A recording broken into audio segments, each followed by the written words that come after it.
Okay, so my mind is literally blown right now. I have learned this method that I think is a game changer. I'm literally about to plant 100 seeds, probably over 100 seeds, in this little 12 inches of space right here. This broken world is hardly flat-handed to the dreamers, but my hope is solid in the promise that will keep us in these last days of grounded by.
Hey, it's Sequisha from Our Freedom Song. I'm so glad that you are here. Listen, today I am so excited to talk about this method that I've just learned about. Like, I absolutely love everything that has to do with gardening because there is so much to learn. There's so much to try. There's so much to experiment with. It is just such an incredible experience. It's so fun.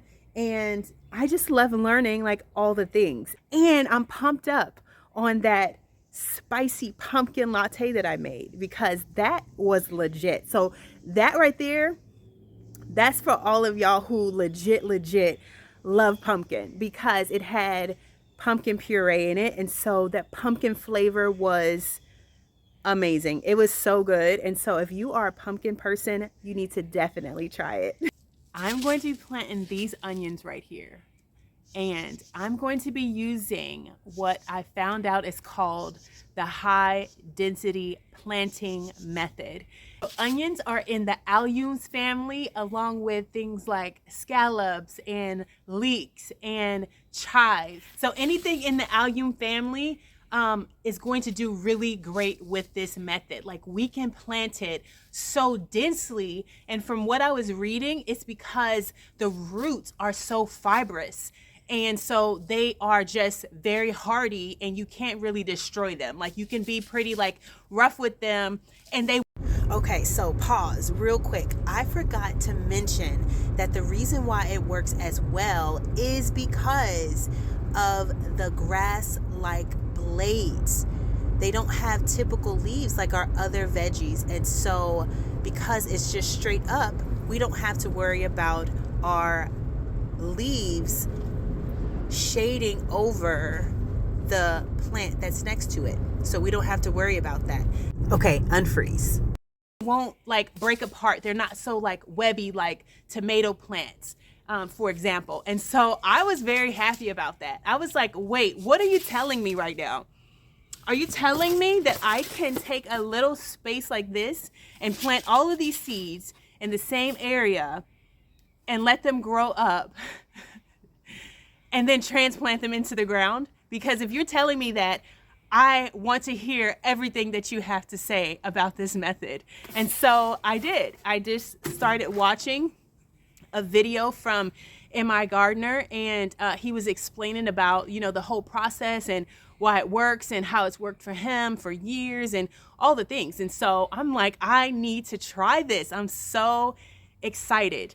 I'm also excited because it's such, you know, it's more budget friendly than it would be to get like the onion starts. It's going to be more expensive to do that, and I definitely want to try the more inexpensive way of doing it. And so give me some seeds, baby, and some soil, and let's see if we can get these things to grow.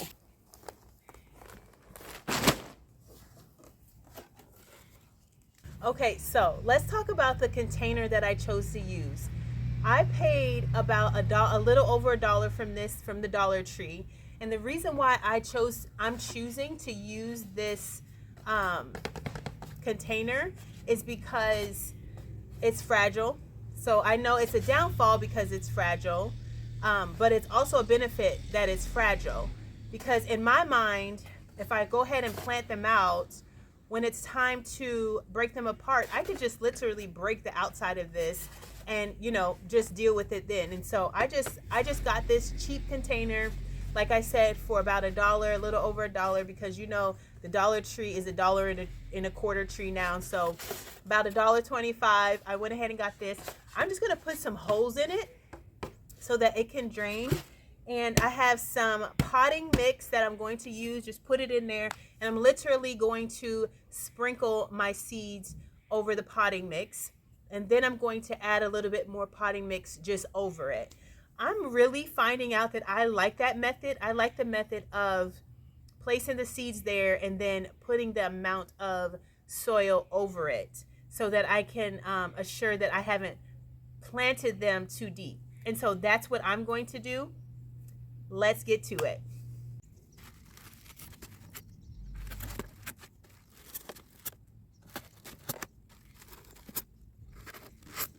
So if you're saying to yourself, you know what? I mean, I don't need to plant 100 onions. That's fine too. The benefit of doing this method is that no matter how many onions you want to plant, you need only a small space to plant them. Okay, so I put some holes at the bottom there. I also put about 3 holes on each side, and now I'm going to fill it with my potting soil.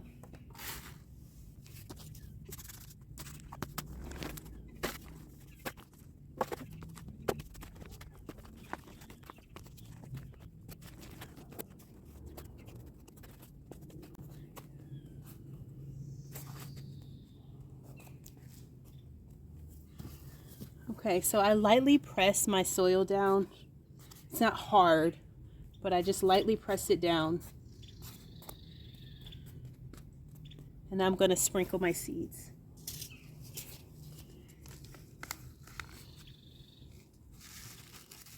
This is what onion seeds look like.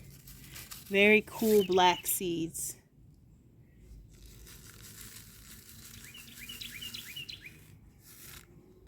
It's amazing because if you think about it, like for example, this pack of seeds costs $2.29. This container right here costs $1.25. This bag of soil, this potting mix costs about $12, but I use a fraction of it. When you add that up, that's like 1 onion. Go to the store and buy an onion. Like, you know? And so to say that we can plant 100 onions for the price of 1 or 2 onions is amazing. That's amazing. Just sprinkling these all over.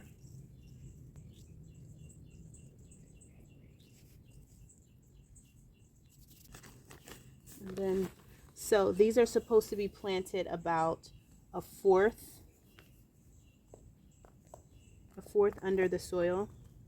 So I'm going to put a light, about a fourth of soil on top of them.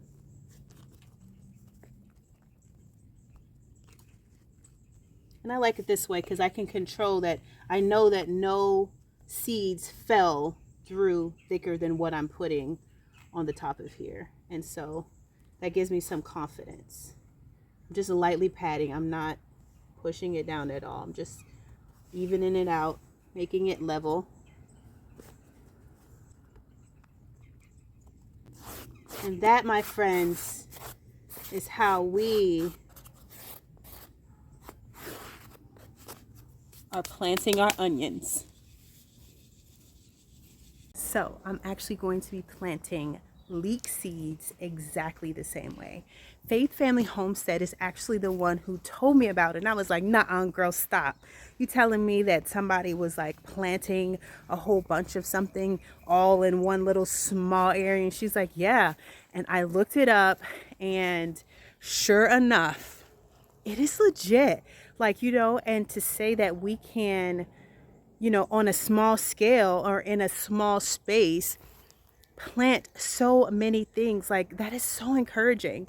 And these are things that I had no clue before I started gardening. So let me tell you, if you are in a small space and you just feel like, oh, I just have to wait until I have more space, that's a lie. You can start now. You can start as small as you can, because the experience is going to be so important when you grow your garden, when you start to plant. Like, learning about the different types of soil and how things respond and all these things, like, I had no clue, but it's absolutely fantastic. You definitely need to be encouraged to just start small. Start where you are. Put something on the windowsill. See how it grows. See how fast it takes to sprout up. Like, all the things, all those things. Like, if you're thinking about starting a garden, you should definitely do it. Okay, y'all. So today is the first day that I have ever seen a snake in the garden. So I came out of here earlier and I was just kind of looking at everything, taking it in, enjoying the garden. You know how it is. And literally, so there's been so many lizards. I've never seen so many lizards in my life, but I'm actually not afraid of lizards. I don't feel like they're creepy or any kind of thing like that. And so they're always bouncing around, like, you know, on the sides here and there. And I've gotten used to them. So something moved and I thought it was a lizard. I was like, well, that's a lizard. And because I saw a little, you know, a little slither, you know, whatever. And then I moved something and then I saw more of a slither. And I'm like, nah, that lizard would be gone. And it was a snake. And I only had my tennis shoes on. This is why I don't come outside into the garden with nothing but boots. And so I've been wearing like my chicken boots sometimes, and then sometimes I wear my really cute garden boots from HISEA. Shout out HISEA. And I love my garden boots, like, for real. Like, I absolutely love my garden boots. But listen, if there's a snake in the garden, I need rubber boots. Like, I need rubber boots on my feet. So I have my legit heavy duty, I would take a walk in the woods rubber boots on, because nobody got a time to be getting eaten up by a snake. Nobody. I don't care if it's venomous. None of that. I want to know when I set my foot on solid ground that there is no snake that can even almost bite me. Nobody got time for that. Work boots. Come on, snake. Come on. Show your head. You see that? No snake is going to be underneath my heel and live. I got something for them snakes. It's like me talking smack and also me looking like, ooh, don't be here, snake. Nobody won't even see you. Ooh, these rutabagas that my girls planted they're thriving. They're very close together. But we are just going to let them grow up and see what happens. One of the beauties of gardening and gardening with your kids. Okay, so this is a heads up for all my beginner gardeners. I guess even if you aren't a beginner gardener, but you just need a reminder that right now, okay, so I'm in zone 8B in South Carolina. And so right now, there are things that you want to begin to prep and plant for spring. It's kind of mind-blowing. Like, I was like, well, wait, what? Like, I don't really get that. Like, why am I planting it now if it's not going to grow now? It's going to grow in spring, but there's actually things that you want to plant. So there's certain flowers. So you can plant a flower seed when spring comes, but if it's a bulb, it actually needs to be planted now. And so around this time, so just check out your zone and see, you know, when it's time for you to plant. But generally speaking, now that it's fall, there's things that you want to plant. So like daffodils or ranunculus, different flowers like that. And also think about your garlic. Garlic is planted around now.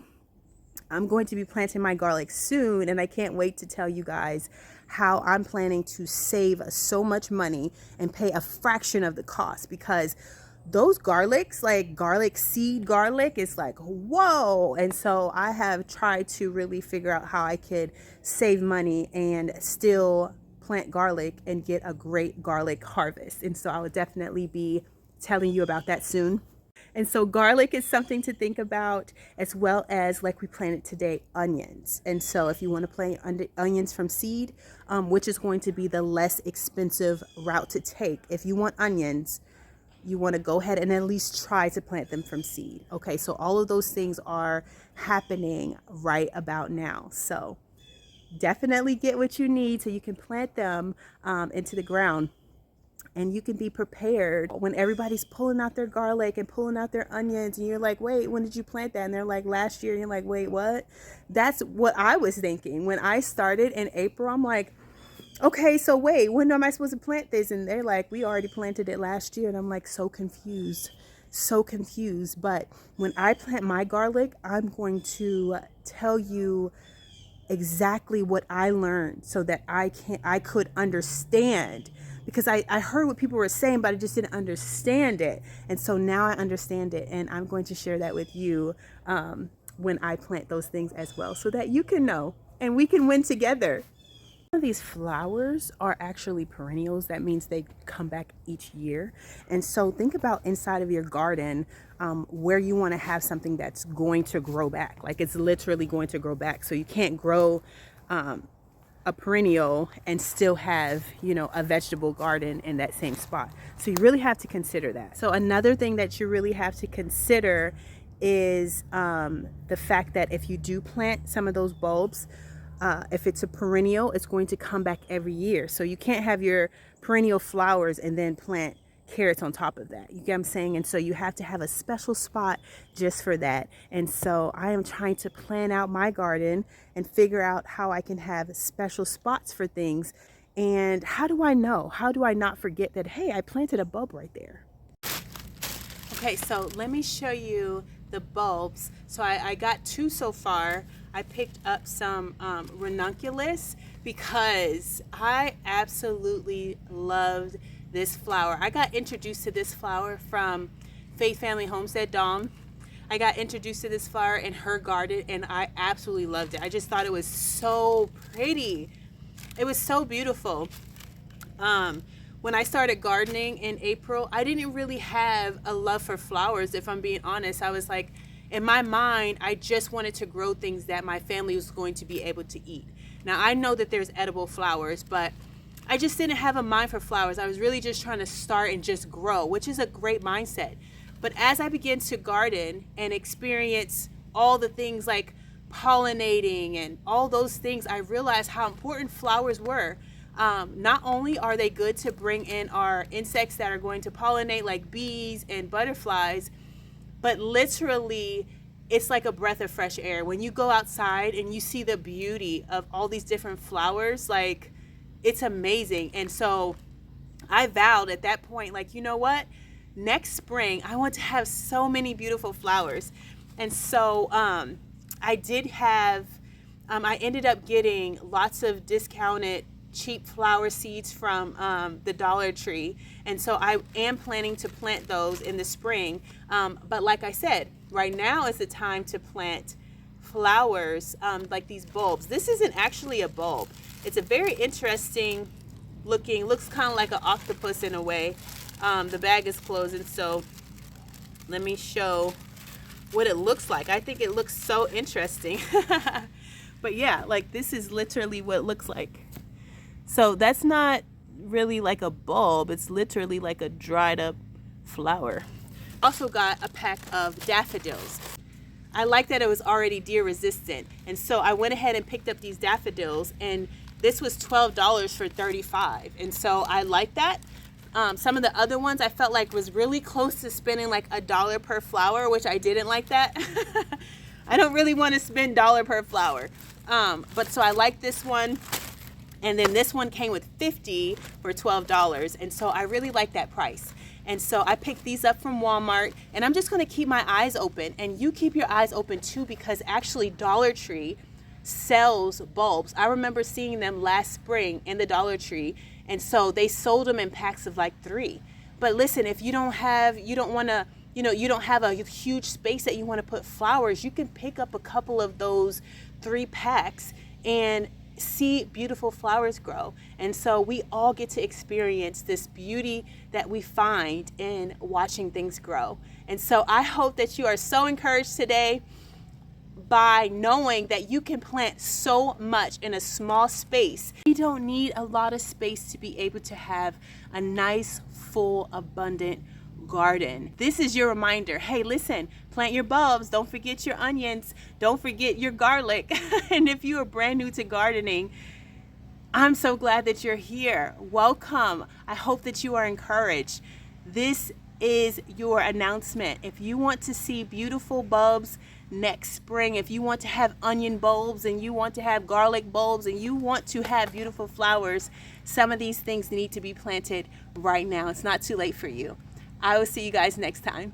These mosquitoes, they out here a little bit. Like, they were not out here, and now they're like showing up because we have this weather, and they're like trying to attack me. I'm just trying to be cute. I'm just trying to be like a farmer out here, cute with short sleeves, and not like Mother Winter, finally. And they still trying to get me. But their time is running out. And I also hope that you are, what am I saying? Okay, so I need to wait until this truck passes.